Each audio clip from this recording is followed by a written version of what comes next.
তো হ্যালো বন্ধুরা, সবাই কেমন আছো? আশা করি সবাই ভালো আছো। তো আবারও একটা চলে এলাম সকাল সকাল মিনি ব্লগ নিয়ে।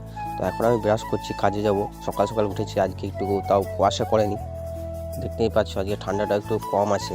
যাই হোক, তো চলো কাজের সাইডে যাই, তারপর তোমাদেরকে দেখাচ্ছি। চলো। তো শেষ মেশে আমরা দেখতে পাচ্ছ কাজে বেরিয়ে গেছি। তো এখন একটু ঠান্ডা লেগেছে, কারণ গাড়িতে যাচ্ছি তো হাওয়া লাগছে, দেখতেই পাচ্ছ। আর এদিকে আজকে কুয়াশায় করেনি, একটু পরিষ্কার করে আছে, দেখে নাও। তো চলো প্লান্টে যাই, তারপর তোমাদেরকে দেখাচ্ছি। চলো। তো চলে এলাম আমরা প্লান্টে, দেখতে পাচ্ছ। তো এখন এবার আমাদের সব লোকগুলো আসছে। এবার আগে যেটা কাজ সেটা আমি করি। তো চলো সবারই আগে ছবি তুলে নিলাম। এই যে দেখতে পাচ্ছ, এটাই হচ্ছে আমাদের হাজরি। এটা না করলে আমাদের হাজরি হবে না, দেখতেই পাচ্ছ। তো চলো এবার আমি কাজে লেগে পড়ি। দেখতেই পাচ্ছ তোমরা, আমি রিং টানছি, রিং টানতে লেগে পড়ছি সকাল সকাল, দেখে নাও। তো চলো রিংটা টানি, তারপর তোমাদের সঙ্গে কথা হচ্ছে। আর যারা যারা ইউটিউব থেকে দেখছো তারা কিন্তু চ্যানেলটিকে সাবস্ক্রাইব করতে কিন্তু একদমই ভুলবে না। আর যারা ফেসবুক থেকে দেখছো আইডিটাকে ফলো করতে একদমই ভুলবে না, ঠিক আছে।